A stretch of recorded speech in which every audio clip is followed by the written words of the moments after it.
अस्सलाम वालेकुम नाजरीन। ऑडियोज मंजर आम पर आने का सिलसिला जो शुरू हुआ था, अब मजीद जो है उसमें तेजी आती चली जा रही है। आज एक बड़ी अहम मुबीना ऑडियो जो है रिकॉर्डिंग सामने आई, जिसमें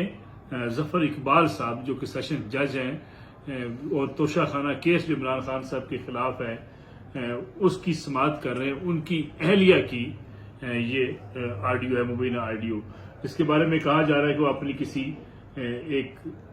सहेली के साथ या अपनी किसी अजीज खातून के साथ, शाहीन परवीन के साथ जो है वो बातचीत कर रही हैं, और इसमें जिस तरीके से गुफ्तगू हो रही है ये बड़ी काबिल तवज्जो है। गोया जो उनकी अहलियां हैं नादिया जफर, वो ये कह रही हैं कि अल्लाह ताला इमरान खान साहब के लिए बेहतर करेगा, और इसीलिए आजकल जो है वो एक्टिविटीज जो हैं वो महदूद हैं। किसी ऐसे जज साहब की ऑडियो सामने आना, उनकी अहलिया की, एक बहुत बड़ा सवालिया निशान है। अगरचे इसकी तस्दीक करना अभी तक या तरदीद करना ये कबल अज वक्त भी है, लेकिन ये एक बहुत बड़ा पाकिस्तान की सियासत के अंदर और पाकिस्तान की अदालती तारीख में इस किस्म की ऑडियोज ने एक भौचाल सा मचाया हुआ है। और ख़ास तौर पे जो एक बयानिया बना हुआ है हुकूमत का, और मुसलसल हुकूमत ये कह रही है कि जजेस की तरफ से, अदालतों की तरफ से इमरान खान को सपोर्ट हासिल है, और अगर ये सपोर्ट वाकई हासिल है तो उसके हवाले से बाज़ सबूत ऐसे सामने आ रहे हैं जिनके बारे में ये कहा जा सकता है कि इमरान खान साहब को कहीं ना कहीं से अदालती जो है वो सपोर्ट, उसकी मौजूदगी पाई जाती है। ख़ास तौर पर अगर देखा जाए तोशा खाना केस में, तो ये मुसलसल कहा जा रहा था कि इमरान खान साहब को नाअहली का सामना करना पड़ सकता है, और जो उनका केस है उसमें इमरान खान साहब नाअहल हो जाएंगे। लेकिन मुबैना इस ऑडियो के अंदर डिस्ट्रिक्ट एंड सेशन जज साहब जो कि जफर इकबाल साहब हैं, उनकी अहलिया नादिया जफर साहबा का ये कहना है कि हमारा फुल प्लान है, इमरान खान को अल्लाह इज्जत से सरखरू करेगा, इसकी वजह से आजकल हमने मूवमेंट कम की हुई है। बड़ी अहम ये मुबैना ऑडियो है, इसका फरांसिक भी होना चाहिए, इसकी तहकीकात भी होनी चाहिए, इसे मंजर आम पर लाना चाहिए। और अगर ये महज प्रोपेगेंडा है, महज ये तनकीद के लिए या अदालतों को टारगेट करने के लिए किया जा रहा है, तो तब भी बहुत बुरा है। लेकिन अगर इसके अंदर सदाकत है कि उनकी अहलिया इस किस्म की बातचीत कर रही हैं, तो फिर ये अमूमी तासर पाकिस्तान के अंदर जो काफ़ी अरसे से बना हुआ है कि घरेलू ख्वातीन भी मुकदमात के हवाले से, सियासतदानों के मुकदमात के हवाले से अपने जज साहबान के ऊपर दबाव डालती हैं या उनको कन्विंस करती हैं, फिर इस बयानिए को, इस इल्ज़ाम को बहुत तकवीत मिल जाएगी। इसके साथ साथ इस वक्त तहरीक इंसाफ के खिलाफ पूरे मुल्क के अंदर ऑपरेशन जारी है, गिरफ्तारियां अमल में लाई जा रही हैं, और आज दो अहम गिरफ्तारियां दोबारा से हुई। सेनेटर फलक नाज और शीरी मिजारी साहबा, साबिक वफाकी वजीर, उनकी जमानत हुई। जो ही वो रिहा हुई उसके बाद से उन्हें दोबारा गिरफ्तार कर लिया गया। गोया लगता यह है कि अब कोई रियायत जो है वो बरते जाने का इम्कान नजर नहीं आता। अगर अदालतों से रिलीफ मिलता है पाकिस्तान तहरीक इंसाफ के उन रहनुमाओं को जिनके ऊपर ये इल्ज़ाम है कि उन्होंने 9 मई के जो वाक़यात हैं, या 9 मई के रोज़ जो पुरतशद्दद वाक़यात हैं, उनमें उनकी डायरेक्ट या इनडायरेक्ट इन्वॉल्वमेंट मौजूद है, तो उनके हवाले से कोई नरमी जो है वो इख्तियार नहीं की जाएगी। आज नेशनल सिक्योरिटी कमेटी का इजलास भी हुआ, जिसने तौसीक की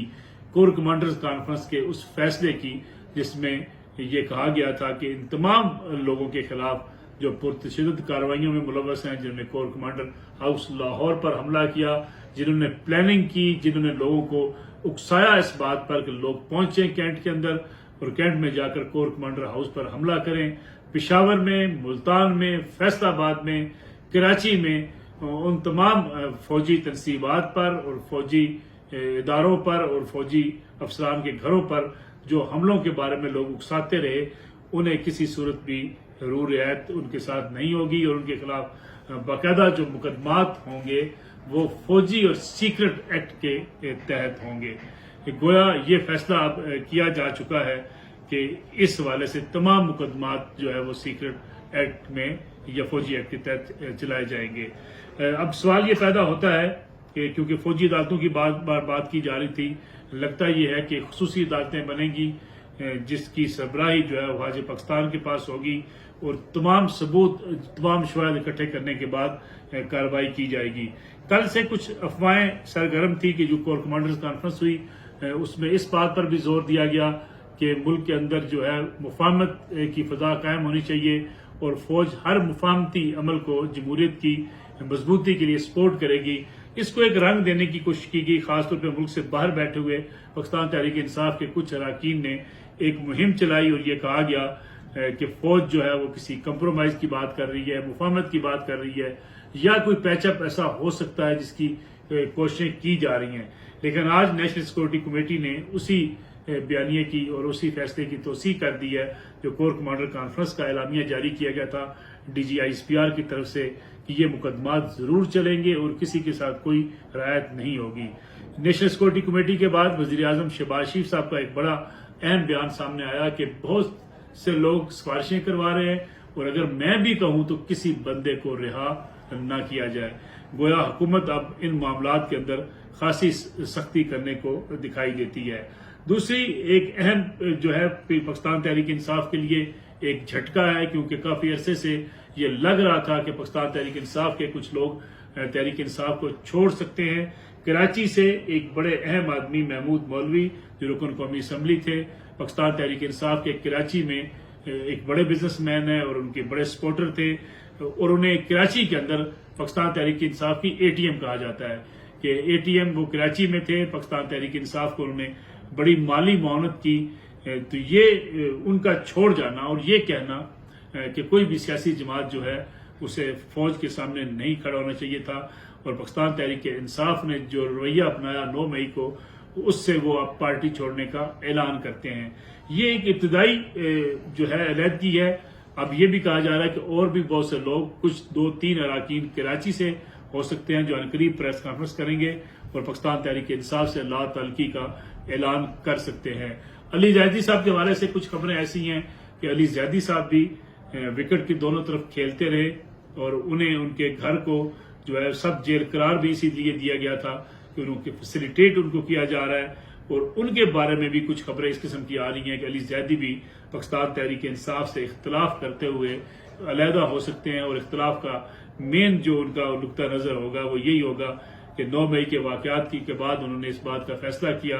کہ وہ پاکستان تحریک انصاف کے ساتھ نہیں رہنا چاہتے۔ لیکن یہ غیر مصدقہ اطلاعات ہیں، علی زیدی صاحب کی طرف سے ابھی تک کوئی ایسا خود کوئی موقف یا ان کے اہل خانہ کی طرف سے سامنے نہیں آیا کہ وہ تحریک انصاف سے الگ ہو رہے ہیں، لیکن خبریں کراچی میں یہ گردش کر رہی ہیں کہ علی زیدی صاحب بھی پاکستان تحریک انصاف سے الگ ہو سکتے ہیں۔ دوسرا